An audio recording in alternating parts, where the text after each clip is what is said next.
I did find this analytical channel for anime in YouTube from a guy who called himself Digibro, which is a really interesting channel with a lot of cool stuff about anime series and anime industry in general. One of the videos which actually really liked was a Samurai Champloo analysis of its themes, which got me thinking about the themes of the cartoons I'm watching that I really like. We're going to start with one of the most famous cartoons today, which has already finished somehow, Phineas and Ferb and its arc wars, Carpe Diem. It's kind of difficult to believe that a kid show will actually have some arc wars, but it's basically about how the series tried to explain its themes. Phineas and Ferb arc wars are actually in Latin, and they were first played in Roller Coaster the Musical, I think, with all the corresponding flair to it.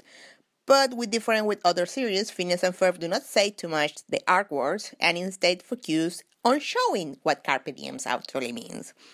Carpe Diem can be translated to seize the day, which basically means take your time and enjoy everything you have in the moment. That the main motivation for Phineas and Ferb ideas, enjoy the vacation at its fullest.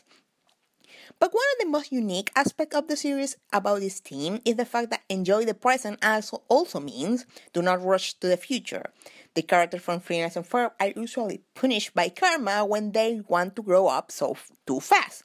Candace is in the moment in the life in which she only wants to be considered an adult, and part of what drives her to boost her brothers is her desire to prove she's a grown-up, to the point of insanity at times.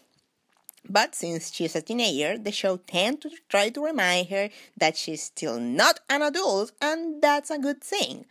There's still stuff she can enjoy by being a minor, and she tries to find them. Of course, those moments always are erased or rendered moot at the end of the day for status quo necessities.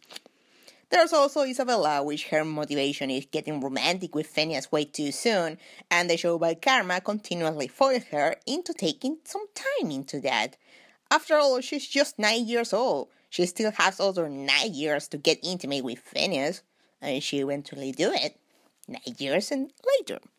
But the point of the series is do not rush to the future, which doesn't mean is do not go to the future at all. The characters have subtle changes to their status quo while they are living this eternal summer, like Jeremy actually becoming a boyfriend to Candace after 2 seasons of chasing him around, or the fact Buford and Baljeet are slowly but surely going away of the pen of their labels of bully and nerd.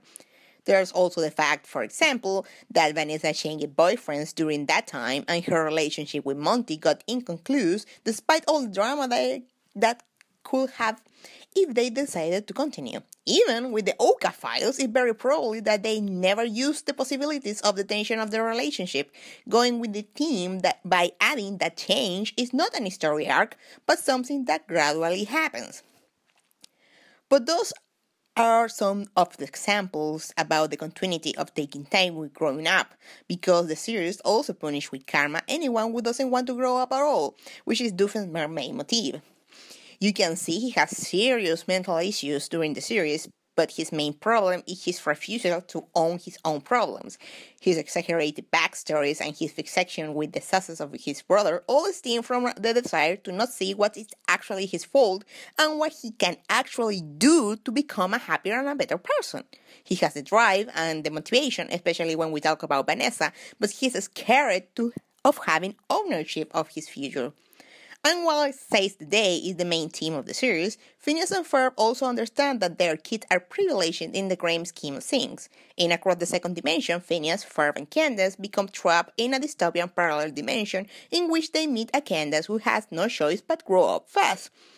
And not also the movie make a point to show how privileged their kids are compared to the one of the second dimension, but also idealize second dimension Candace to the point that every single thing she's in, she's just the biggest badass you will ever find. This means the series pretty much understand that there are situations in which you are forced to let go your childhood too quickly, and that's okay. The last episode of the series ends with Candace and Doof slowly starting to realize that they have a life which can believe if they decide they have ownership of it and seeing the opportunity of them. That doesn't mean that Doofenshmirtz is going to stop being a doofus, or Candace is going to stop being neurotic anytime soon. but they advanced a step to finally figure out how to Carpe Diem.